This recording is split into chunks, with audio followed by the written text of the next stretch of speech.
My name is Newton. I'm 32, and I just got promoted to marketing director at my firm. This should have been the happiest moment of my career, but I knew my sister Amanda would find a way to steal my spotlight again with her chronic pain. I've watched this pattern for years. So before our family celebration dinner, I filmed myself predicting exactly what would happen. When she collapsed during my toast, right on cue, I finally had proof. If you're watching this, drop a comment telling me where you're viewing from, hit subscribe, and stay tuned to see how my family reacted when I exposed the truth behind her perfectly timed episodes. I've been grinding away in the marketing world for nearly a decade now. Started as a copywriter right out of college, moved up to campaign manager within 3 years, then senior manager, and finally, 2 weeks ago, I got the news I'd been working toward for years. Director of marketing for our entire East Coast division. The promotion came with a corner office, a substantial salary bump, and the kind of authority I'd been craving since I first stepped into the corporate world. Growing up with Amanda was complicated. Being 3 years younger, I spent most of my childhood living in her shadow. She was the star student, the talented musician, the social butterfly everyone adored. Our parents never explicitly compared us, but they didn't need to. The trophies lining the shelves in our family home told the story clearly enough. Amanda first, Newton second, always. Things changed when we hit college. While I found my passion in marketing and threw myself into internships and networking, Amanda struggled to find her path. She bounced between majors, eventually settling on psychology, but never quite excelling the way she had in high school. Our roles slowly reversed, and for the first time, I was the one receiving praise at family gatherings. That's when the health issues started. At 25, Amanda was diagnosed with fibromyalgia. After months of complaining about widespread pain and fatigue, I want to be clear. I don't doubt that my sister experiences real pain. Fibromyalgia is a legitimate condition, and I've seen her struggle. What I began noticing, however, was a disturbing pattern in when her most severe episodes occurred. My college graduation? Amanda had such intense pain she needed to leave halfway through the ceremony. My engagement party to my now ex-fiancé? Amanda needed to go to the emergency room, just as we were about to make the announcement. My first major promotion? Amanda fainted at the family dinner. The pattern was so consistent, it became predictable. When I got the news about becoming director, my first instinct was to celebrate with my girlfriend Sarah alone. She's been my rock for the past 2 years, understanding my family dynamics in a way no one else has.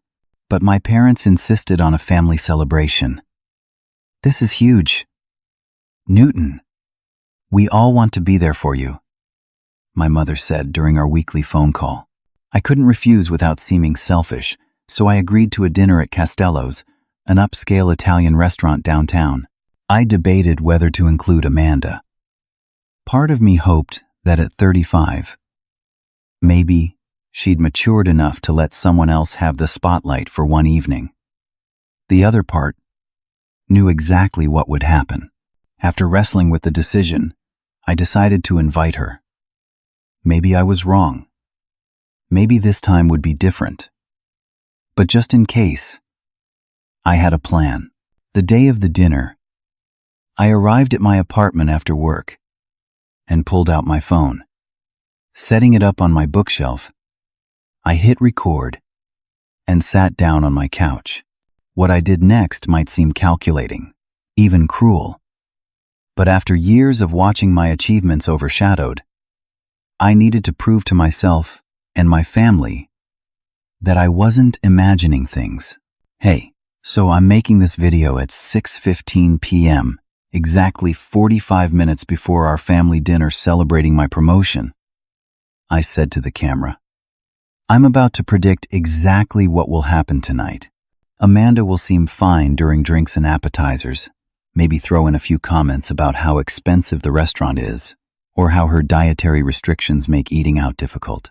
But the moment I stand up to officially toast my promotion, probably around 7:45 when the main courses arrive, she'll suddenly experience intense pain. I continued with specific predictions. She'll make a small gasping sound first, then grab either her back or her shoulder. She'll try to stand. Say something like, "I'm fine," or "Don't worry about me," then collapse back into her chair, or possibly onto the floor. Mom will immediately rush to her side. Dad will call for water, and everyone will forget that we're there to celebrate my promotion. As I recorded these predictions, I felt a mixture of confidence and guilt. Was I being unfair? Was I minimizing her real suffering? But the statistical improbability of her episodes consistently aligning with my moments of achievement was too glaring to ignore. I ended the video, slipped my phone into my pocket, and headed to Costello's with Sarah. She squeezed my hand as we walked in, sensing my tension. "It's going to be great," she whispered. "Try to enjoy your night." The restaurant was everything you'd expect from a high-end Italian place. Warm lighting, authentic artwork, the rich aroma of garlic and herbs permeating the air. My parents were already seated at a round table in the corner, waving enthusiastically as we approached. My cousin Brian was there too, having driven up from Philadelphia for the occasion. And then there was Amanda, smiling pleasantly but with a tightness around her eyes that I recognized all too well. "There he is," my father boomed, standing to give me a firm handshake that transformed into a hug. The big-shot marketing director. My mother hugged me next, followed by Brian with his typical fist bump. Amanda stayed seated but offered a smile. "Congrats, little brother," she said. "I always knew you had it in you." As we all settled in, and the waiter brought bread and olive oil to the table, the atmosphere was jovial. Sarah chatted easily with my mother about her work in graphic design. Brian entertained my father with stories from his recent business trip to Tokyo, and Amanda seemed genuinely engaged in the conversation. For a moment, I allowed myself to hope that maybe, just maybe, my video prediction would prove me wrong. The first sign of trouble came when our waiter handed out the menus. Amanda frowned slightly as she scanned the offerings, her forehead creasing in that familiar way. "Everything here has gluten or dairy," she murmured, just loud enough for everyone to hear. "You know I've had to eliminate both since my condition worsened." My mother immediately jumped in, concern flooding her features. "Oh, sweetie, I'm sure they can accommodate you, right?" She looked imploringly at our waiter, who assured them that the chef could modify several dishes. "It's just so hard to eat at places like this," Amanda continued, gesturing around at the elegant setting. "So expensive, too. Must be nice to be able to afford this regularly, Newton." I felt Sarah tense beside me. She'd witnessed enough of these interactions to recognize the passive-aggressive undertone. I squeezed her knee under the table and kept my expression neutral. "Just a special occasion place for me," I replied evenly. "But the chef here is incredible. I'm sure they'll make something perfect for you." My father, ever the peacekeeper, quickly changed the subject to his and Mom's upcoming cruise to Alaska. "Finally checking it off the bucket list," he said cheerfully. "Your mother's been talking about seeing glaciers since we got married." Brian jumped in with tales of his own travels, describing a recent backpacking trip through Southeast Asia. "The street food in Vietnam will change your life," he declared, and launched into a detailed account of a soup he'd eaten in Hanoi. Throughout these conversations, I noticed Amanda's subtle but consistent efforts to steer attention back to her. When Brian mentioned the long hikes he'd taken, she sighed audibly and rubbed her shoulder. "I miss being able to do physical activities," she said wistfully. My condition makes even walking difficult some days. When my mother talked about their planned excursions in Alaska, Amanda reminded everyone how temperature sensitivity was a major symptom of fibromyalgia. Cold weather just sends my pain levels through the roof, she explained. Even holding an iced drink can trigger spasms. Sarah maintained polite interest in everyone's conversation, while occasionally giving me supportive glances. She knew how much this pattern bothered me and how hard I was trying to maintain composure. As our appetizers arrived, calamari, bruschetta, and a specially prepared vegetable plate for Amanda, the tension eased slightly. The food was excellent, and even Amanda seemed to be enjoying her custom dish. The waiter kept our wine glasses filled, and I began to relax a bit, letting myself enjoy the moment despite the underlying current of anxiety. "So, Newton," my father asked between bites, "tell us more about what this new position entails." "You'll be managing a team, right?" I nodded, eager to discuss my new role. "I'll be overseeing our entire East Coast marketing strategy, with a team of 15 reporting to me. It's a huge step up in responsibility, but I'm ready for it." 15 people? My mother exclaimed. "That's wonderful, honey." As I elaborated on my plans for the department, I noticed Amanda shifting uncomfortably in her seat, wincing slightly as she reached for her water glass. The familiar pattern was emerging, just as I'd predicted in my video. "The thing I'm most excited about is implementing some of the digital strategies I've been developing," I continued, determined to have this moment.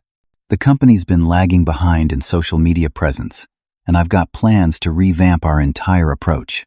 "Social media can be so toxic," Amanda interjected. "Since my diagnosis, I've had to limit my screen time severely. The blue light triggers migraines, which then trigger my fibromyalgia flares." And there it was, the subtle redirection back to her condition. I caught Brian's eye across the table, and something in his expression told me he was noticing the pattern too.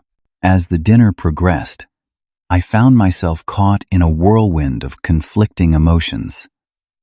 Part of me felt genuine concern for Amanda. Living with chronic pain couldn't be easy, and I didn't want to minimize her struggles. But another part of me was frustrated by the predictability of it all, the way her symptoms seemed to intensify precisely when attention shifted away from her. I recalled a family vacation to the beach 3 years ago. Amanda had been fine all week, swimming, walking along the shore, even participating in a beach volleyball game. Then, on the day I announced I'd be moving in with Sarah, she suddenly couldn't get out of bed due to pain. My parents spent the entire day taking care of her, while my relationship milestone went largely uncelebrated. Was I being uncharitable? Was I misinterpreting coincidences as patterns? The video I'd recorded earlier felt both like an insurance policy and a betrayal. If I was wrong, I'd never show it to anyone, and would work on being more compassionate toward my sister. But if I was right, the waiter cleared our appetizer plates and informed us that our main courses would be arriving shortly. Amanda excused herself to use the restroom, and as soon as she was out of earshot, Sarah leaned close to me. "You doing okay?" she whispered. "Just waiting for the other shoe to drop," I admitted quietly. "Maybe it won't this time," she suggested, but her tone lacked conviction. When Amanda returned, she looked noticeably more uncomfortable, moving stiffly and grimacing as she sat down. My parents exchanged worried glances. "Are you all right, sweetie?" my mother asked. "Just a bad pain day," Amanda replied, her voice tight. "But don't worry about me. This is Newton's night." The main courses arrived in an impressive parade. My ribeye steak, Sarah's seafood linguine, my father's veal saltimbocca, my mother's eggplant parmesan, Brian's osso buco, and Amanda's specially prepared quinoa bowl with steamed vegetables. The timing couldn't have been more perfect for what I knew was coming next. As steam rose from our freshly served entrees, I felt my heartbeat quicken. This was the moment I'd been both anticipating and dreading. According to the script that had played out so many times before, this was when my brief moment in the spotlight would be extinguished. "Before we dig in," I said, standing and raising my wine glass, "I wanted to thank you all for coming tonight to celebrate with me." All eyes turned toward me. Even Amanda looked up, though I noticed her hand now massaging her shoulder with increasing pressure. "This promotion represents everything I've been working toward for years," I continued. "The new position comes with some exciting perks, not just the corner office with an actual window." I paused for the appreciative chuckles, but also a 30% salary increase and stock options that could really change my financial future. My father beamed with pride, raising his glass in solidarity. My mother wiped a tear from the corner of her eye. Brian gave me an enthusiastic thumbs up. Sarah gazed up at me with love and pride that made my chest tight with emotion. But more important than the money or the title, I pressed on, determined to finish my speech, is the opportunity to implement some of the innovative strategies I've been developing. My team will be expanding, and I'll have the chance to mentor junior marketers and really shape the direction of our company's entire East Coast presence. I'll be traveling to New York and Boston regularly to oversee. A small gasp interrupted my flow. Right on cue, Amanda's face contorted in pain. She grabbed her lower back, exactly as I had predicted in my video. "I'm sorry," she whispered, attempting to stand. "I don't want to interrupt. It's just, Her voice rose sharply as she fell back into her chair, doubling over. The pain just spiked out of nowhere. The reaction from my family was instantaneous, and exactly as I had forecasted. My mother dropped her fork with a clatter and rushed to Amanda's side. "Sweetie, what can I do? Do you need your medication?" My father signaled frantically to the waiter. "Could we get some water over here, please? And maybe an ice pack?" Brian stood awkwardly, unsure how to help, but clearly concerned. "Should we call someone? A doctor?" In the chaos that erupted, I slowly lowered myself back into my seat, my unfinished toast forgotten. I caught Sarah's eye, and the knowing look we exchanged confirmed that she too recognized the script playing out before us. The mixture of emotions washing through me was complicated. There was the expected frustration and disappointment at having my moment hijacked once again. But there was also an odd sense of validation. The predictability of the situation was almost comforting in its familiarity, confirming that I wasn't imagining things. Around us, other diners had begun to notice the commotion. Some cast curious glances our way, while others deliberately avoided looking in our direction, the way people do when they're trying not to intrude on someone else's crisis.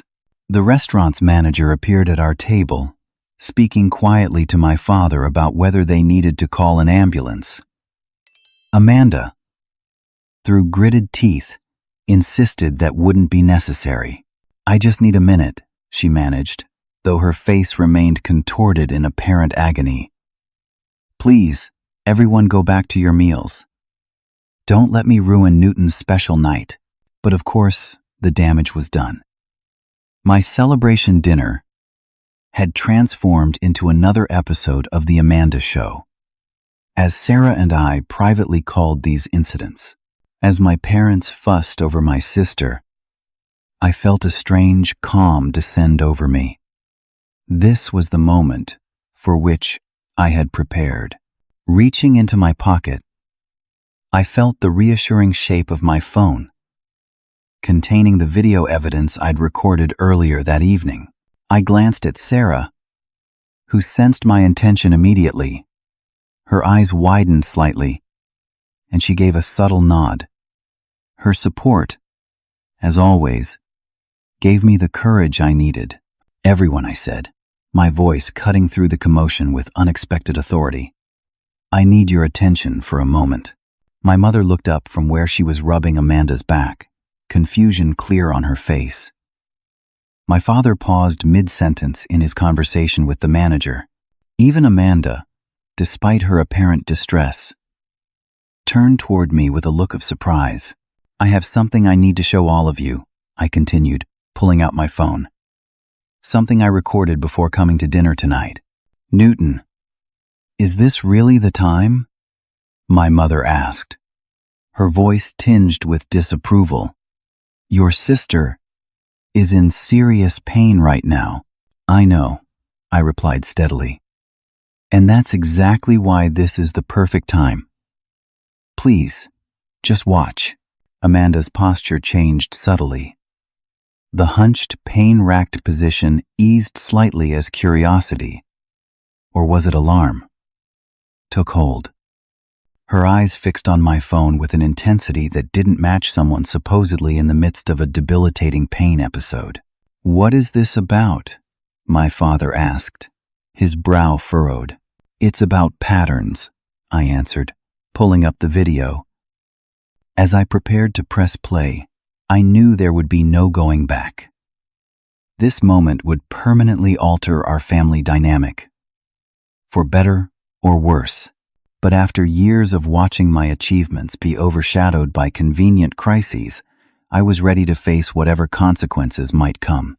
"This is a video I recorded at my apartment at exactly 6:15 p.m. today," I explained, placing my phone in the center of the table where everyone could see the screen.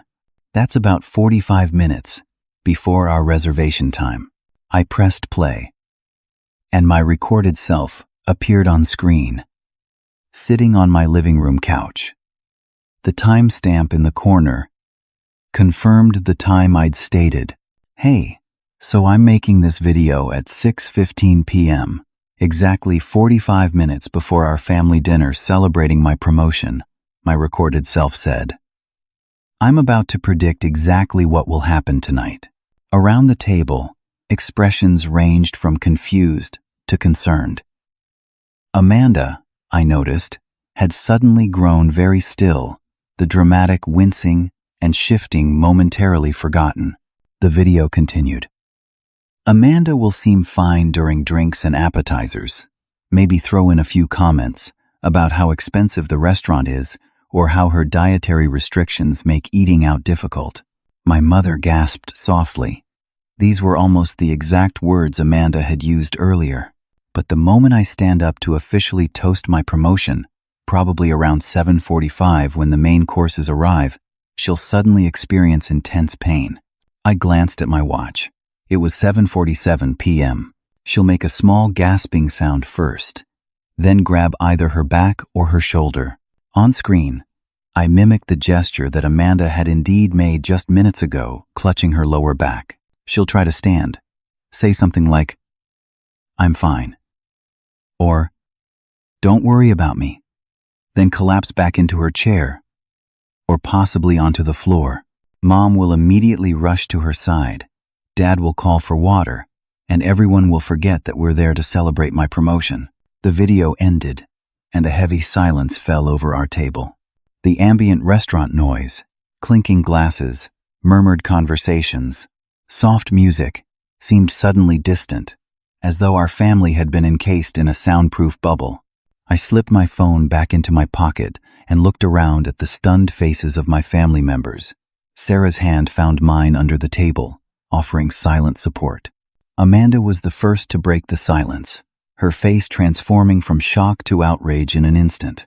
The pain that had seemed so debilitating moments ago was nowhere in evidence as she straightened in her chair and pointed an accusing finger at me.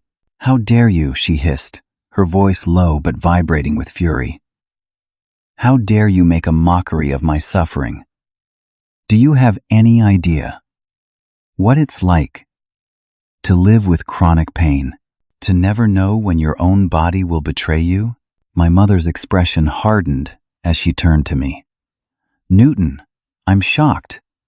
Your sister has a medically diagnosed condition, and you're treating it like some attention-seeking ploy.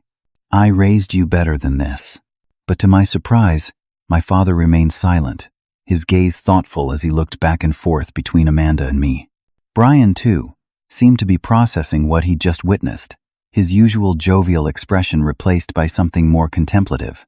I'm not denying that fibromyalgia is real, I said carefully. And I'm not saying Amanda doesn't experience genuine pain. Then what exactly are you saying? My mother demanded. I took a deep breath. After years of holding my tongue, of accepting the pattern without question, the words flowed with unexpected ease. I'm saying that the timing of Amanda's most severe episodes follows a statistically improbable pattern.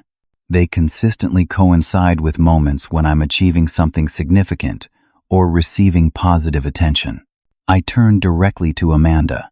Your diagnosis came 2 weeks after I graduated summa cum laude from college, something you hadn't achieved despite being the smart one all through high school. Your first hospitalization happened the weekend of my engagement party. You fainted at my first promotion dinner. You couldn't get out of bed the day I announced moving in with Sarah. Brian nodded slowly. I've noticed it too, he admitted quietly. I just never wanted to say anything. Amanda's face flushed red. So you're all against me now? My own family thinks I'm making up my pain? Her voice rose, drawing glances from nearby tables. That's not what I'm saying, I clarified. I believe your pain is real. But I also believe, based on years of observation and the evidence we just saw, that there's a psychological component to when and how severely you experience that pain. My father finally spoke. Newton may have a point, Amanda, he said gently. We've all seen how your episodes tend to cluster around certain types of events. I can't believe this, Amanda said, tears welling in her eyes. My own family turning against me when I'm at my most vulnerable. My mother wavered, her instinct to protect her daughter battling with the undeniable pattern I just exposed. I've been in therapy for the past year, I revealed, trying to understand why I always feel this mixture of guilt and resentment around my own achievements. My therapist was the one who suggested I document the pattern to see if I was imagining things. Sarah spoke up for the first time. Newton spent weeks debating whether to do this. He doesn't want to hurt you, Amanda. He just wants to break a pattern that's been hurting both of you for years. Amanda looked at Sarah with naked hostility. Oh, of course you take his side. You don't know anything about chronic illness or what I go through. Actually, Brian interjected, Sarah volunteers at a chronic pain support group at the community center. She probably understands more than you think. This revelation seemed to momentarily stun Amanda, who looked at Sarah with new uncertainty. The conflict was far from resolved, but for the first time in years, the hidden dynamic that had shaped our family interactions was exposed to the light. It was uncomfortable, messy, and raw, but it was real. Amanda's temporary silence didn't last long. When she regained her composure, her counterattack was swift and calculated, striking at old wounds with surgical precision. You've always been jealous of me, she said, her voice steadier now but laced with venom. Ever since we were kids. Remember when you ruined my piano recital by setting off the fire alarm because you couldn't stand not being the center of attention? I flinched at the memory. I had been 8 years old, jealous of the praise Amanda was receiving for her musical talents. It wasn't my proudest moment, but it had happened 24 years ago. Or what about the time you accidentally deleted my college application essay the night before it was due? She continued. You've always tried to sabotage me when I was succeeding. Amanda, I was 13 when that happened.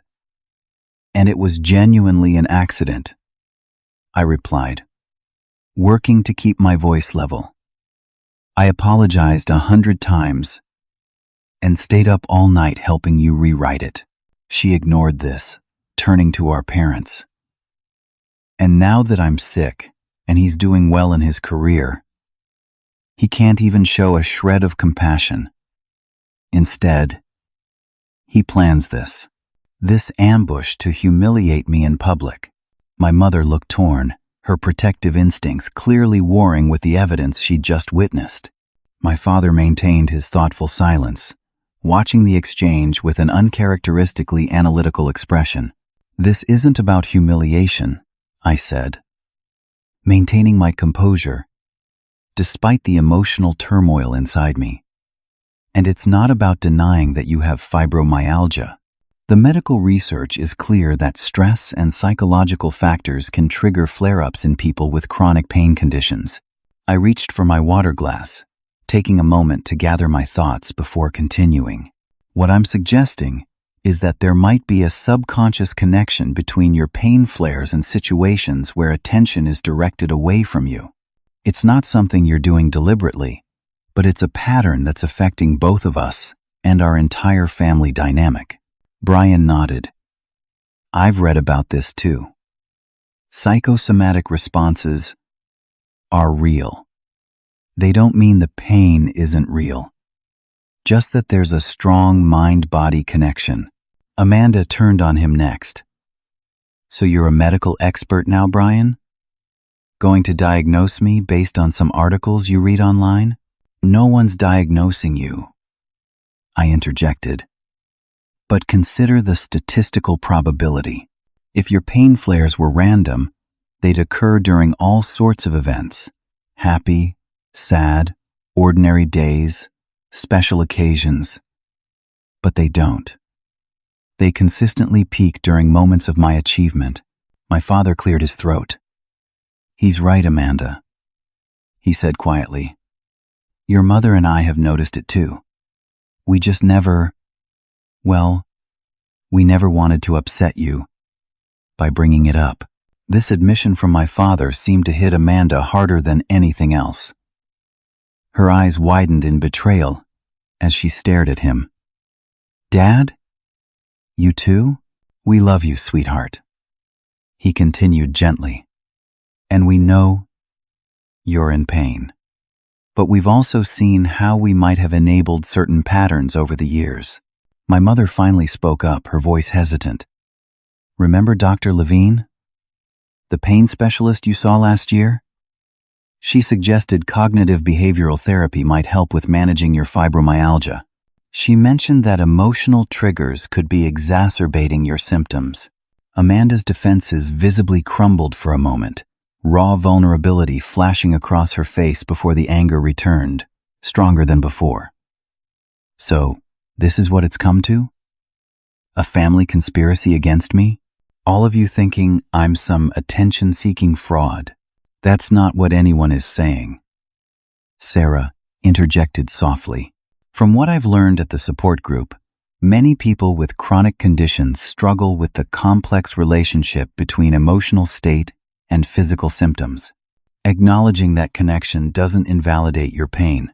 Amanda's response was to grab her purse and stand abruptly. I don't have to sit here and be attacked by my own family. Newton, congratulations on your promotion and on turning everyone against me. I hope it was worth it.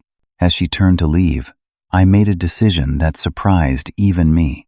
Instead of letting her storm out, creating another dramatic episode that would leave our family in disarray for weeks, I stood and gently touched her arm. Amanda, please wait, I said. The compassion in my voice was genuine, not strategic. Despite everything, this was my sister, and beneath the frustration lay years of shared history and familial love. What? She snapped. But she didn't pull away. This isn't about winning or proving you wrong, I said quietly. It's about healing, for both of us. Something in my tone reached her. The defensive anger in her eyes wavered. Your pain is real, I continued. I've never doubted that, But is it possible that there's something deeper happening with the timing? Something that neither of us has been able to talk about? The restaurant around us had faded into background noise.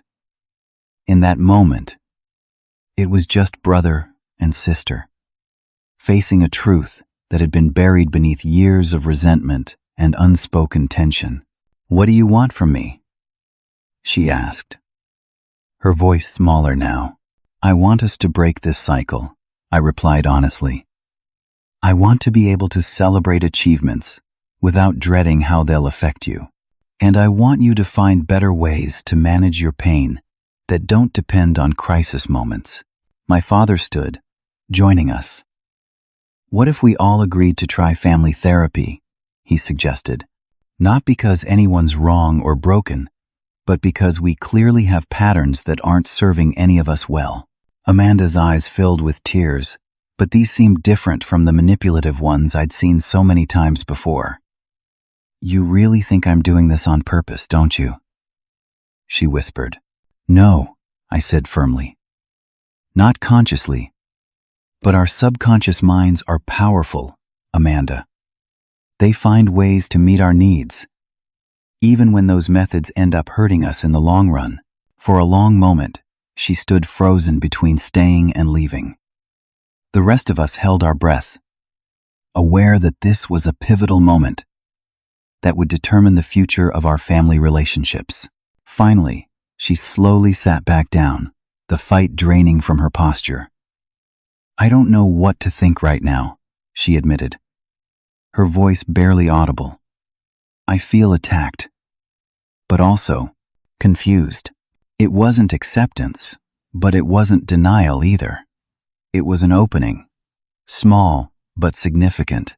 "That's a start," my father said gently, returning to his seat. "That's all any of us can ask for right now." The remainder of our dinner at Castello's was awkward, to put it mildly. We picked at our now cold entrees in relative silence, the celebratory mood thoroughly shattered. The waiter, sensing the tension, kept his interactions brief and professional, offering to box up most of our uneaten food. Amanda remained at the table, but withdrew into herself, responding to questions with single words when she responded at all. My mother's eyes were red-rimmed, torn between her children in a way she'd clearly never anticipated. My father maintained a thoughtful silence, occasionally glancing between Amanda and me, with an expression I couldn't quite read. Brian did his best to introduce neutral topics of conversation, but his efforts fell flat in the emotionally charged atmosphere. When the bill came, I insisted on paying despite my father's protests. "It was supposed to be my celebration dinner," I reminded him. "Let me handle this." As the others filed out, Sarah and I lingered at the table. The moment we were alone, she squeezed my hand. "You okay?" she asked softly. I exhaled deeply, realizing I'd been holding tension in my chest for hours. "I don't know," I admitted. "I've been rehearsing that confrontation in my head for years." But the reality was, "Messier?" she supplied. "Yeah, Much Messier." Outside the restaurant, my parents were helping Amanda into their car. They would drop her at her apartment on their way home. Brian gave me a supportive clap on the shoulder before heading to his own vehicle. "That took guts," he said quietly. "For what it's worth, I think it needed to happen." The following days passed in a strange limbo. Amanda maintained radio silence, not responding to any of my tentative text messages. My mother called daily, her tone cautious as she navigated this new family terrain. "She's still very upset," she reported 3 days after the dinner. "But she's thinking about what was said. Your father and I have been talking a lot too." "About what?" I asked, bracing myself. There was a pause before my mother answered. "About whether we've been enablers." It's not an easy thing to confront, Newton. No parent wants to think they've contributed to their child's problems. This admission from my mother, who had always been Amanda's staunchest defender, struck me deeply. "I never wanted to hurt anyone," I said. "I just couldn't keep living in that pattern." "I know, honey," she replied, her voice softening. "Sometimes the kindest thing isn't the easiest." A week after the dinner, I received a text from my father asking if Sarah and I would be willing to join them at their house on Sunday afternoon. "Amanda will be here," he added, "and we've arranged for someone else to join us, a professional mediator." I showed the message to Sarah, who was curled up beside me on our couch. "Are you up for this?" she asked. "I don't think we have a choice if we want to move forward," I replied. "But honestly, I'm terrified." She kissed my temple. "You'll have me there. And you've already done the hardest part by bringing everything into the open." Sunday arrived with a knot of anxiety tightening in my stomach. As Sarah and I pulled into my parents' driveway, I spotted Amanda's blue Honda already parked at the curb. Deep breath. Sarah reminded me as we walked to the door. My mother greeted us with hugs that felt slightly stiff, the natural warmth constrained by uncertainty. In the living room, Amanda sat perched on the edge of an armchair, looking as uncomfortable as I felt. My father stood by the fireplace, attempting a casual stance that couldn't quite mask his tension. A woman I didn't recognize rose from the sofa and extended her hand. "You must be Newton and Sarah. I'm Diane Mercer, family therapist and mediator. Your parents contacted me to help facilitate today's conversation." Diane's calm, professional presence immediately shifted the energy in the room. She wasn't taking sides. She was here to create a space where difficult truths could be spoken and, hopefully, heard. We settled into what felt like assigned positions. Amanda in her armchair, my parents on the love seat, Sarah and I on the sofa, with Diane taking a chair positioned between all of us. "Before we begin," Diane said, "I want to establish some ground rules. Each person will have uninterrupted time to speak. We'll focus on I statements rather than accusations. And most importantly, we're here to understand, not to win arguments." She turned to Amanda first. "Would you like to start by sharing how you're feeling about what happened at the dinner last week?" Amanda's hands twisted in her lap. For a moment, I thought she might refuse to participate. Then she spoke, her voice low, but steady. "I felt ambushed and humiliated," she began. "It felt like everyone I trust had secretly been judging me, thinking I was faking or exaggerating my pain for attention." Diane nodded. "That must have been painful." "It was," Amanda continued, gaining momentum. "But then I went home and couldn't sleep, and I started thinking about what Newton said about the timing of my worst episodes." She glanced at me briefly before looking away. "I've been keeping a pain journal like my doctor suggested, and I went back through it. And there is a pattern, not just with Newton's achievements, but with other situations where I'm not the focus of attention." This admission stunned me. I had prepared for continued denial, for a prolonged battle before reaching any recognition of the pattern. "That couldn't have been an easy realization," Diane observed gently. Amanda's eyes filled with tears. "No, it wasn't. Because if it's true, if part of my pain is connected to attention, then what does that say about me? Am I really that pathetic and self-centered?" "It doesn't make you pathetic," my father interjected, his voice gruff with emotion. "It makes you human. We all have needs that we sometimes meet in roundabout ways." Diane turned to me next. "Newton, would you like to share your perspective?" I took a deep breath, choosing my words carefully. "First, I want to apologize for how I handled things at the restaurant. Recording that video and playing it publicly was probably not the most constructive approach. I was frustrated after years of feeling like my achievements were always overshadowed. But I could have found a better way to address it. Amanda looked up, clearly surprised by my apology. That said, I continued, I stand by the core concern. This pattern has been damaging for both of us. For you, Amanda, because it's reinforced a connection between crisis and care, and for me because it's taught me that my successes come at a cost to someone I love. The honesty hung in the air between us, raw but refreshing after years of tiptoeing around the issue. My mother spoke next, her voice quavering slightly. I need to take responsibility for my part in this. I've always been so quick to rush to Amanda's side, to drop everything when she's in pain. I thought I was being a good mother, but maybe I've been reinforcing unhealthy patterns. By the end of the 2-hour session, we had all shared perspectives and, more importantly, listened to each other in ways we never had before. No miraculous healing occurred.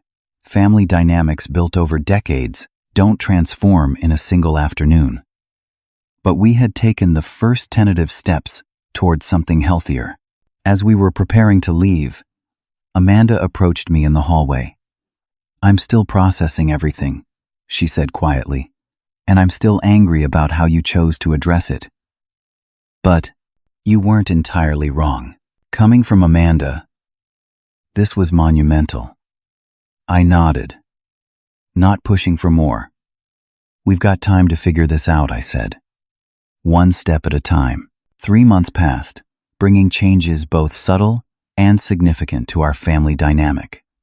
My new position as marketing director proved every bit as challenging and rewarding as I'd hoped. The learning curve was steep, but I found myself thriving under the pressure, leading my team with a confidence that surprised even me.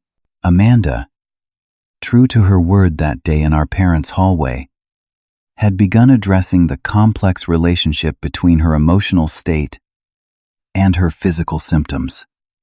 She started seeing Dr. Mercer individually, alongside our monthly family sessions. She also joined a specialized fibromyalgia program that combined physical therapy with cognitive behavioral techniques specifically designed for chronic pain management. The change wasn't linear or without setbacks. There were still difficult days and heated arguments as we all navigated this new terrain. Old patterns don't disappear overnight, especially when they're rooted in decades of family history. But the crucial difference was that we were now acknowledging these patterns rather than perpetuating them in silence. My 33rd birthday arrived in early spring, and rather than planning a restaurant celebration, I opted for a casual gathering at the home Sarah. Nothing fancy, just family, a few close friends, good food, and conversation. When Amanda arrived, I noticed immediately that something was different. She walked with more ease, her smile seemed more genuine, and she carried a brightly wrapped package that she presented to me with a slight shyness I hadn't seen in her for years. "Happy birthday, little brother," she said.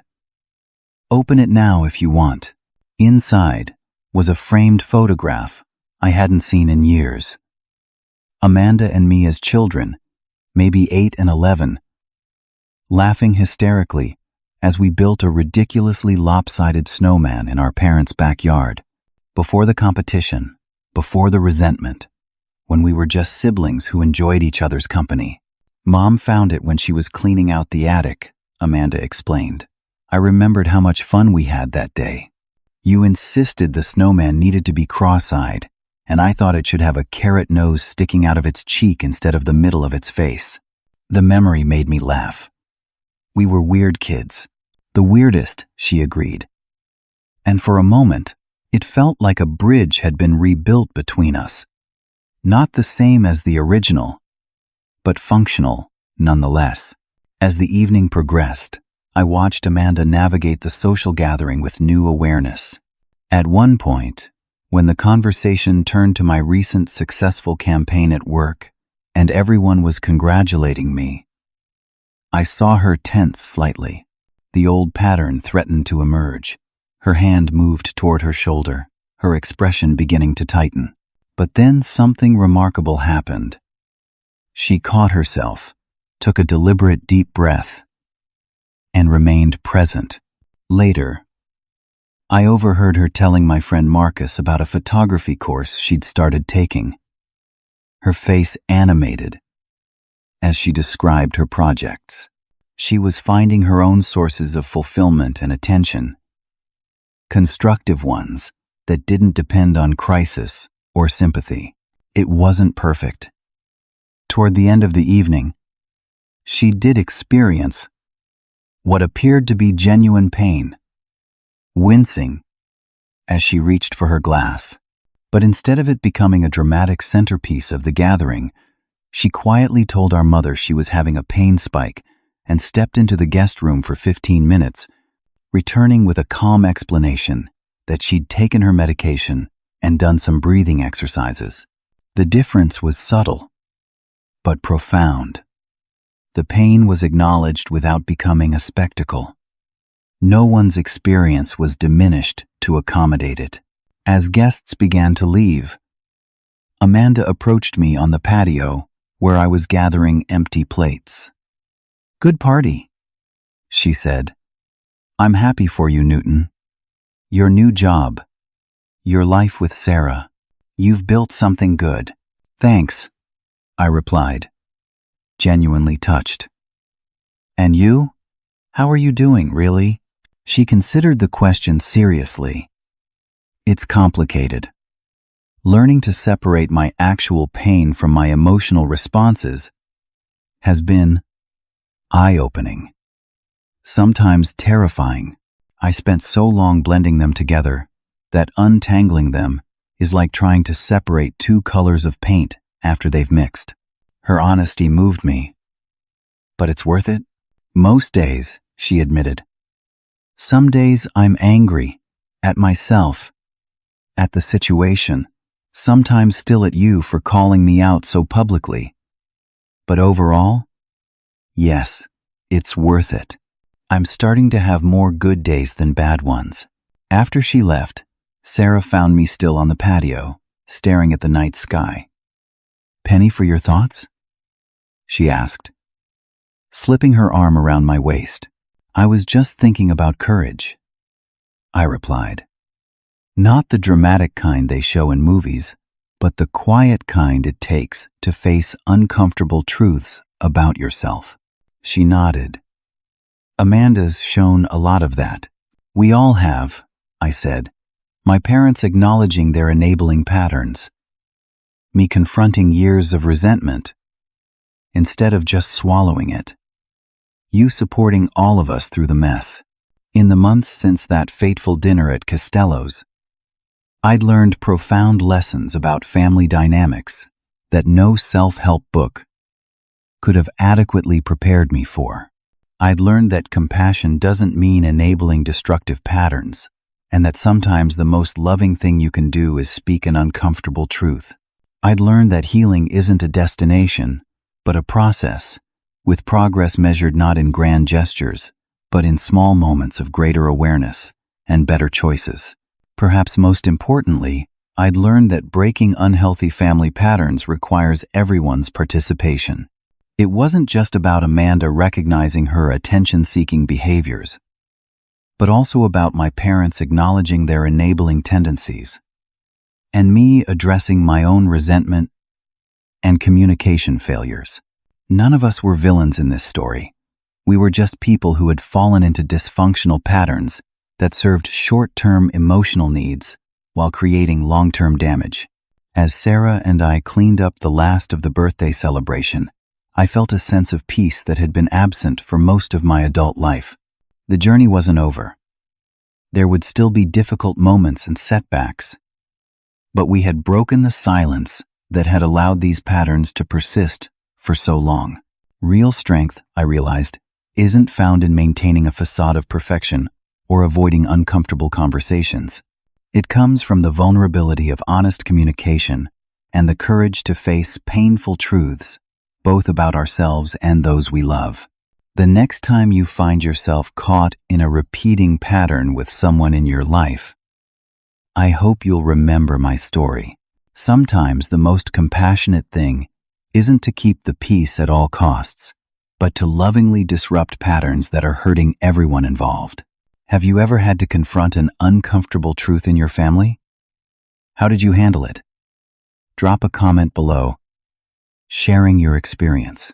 Don't forget to hit like and subscribe if this story resonated with you, and share it with someone who might be struggling with similar family dynamics. Thank you for joining me on this journey, and remember, healing begins with honesty, even when the truth is difficult to face.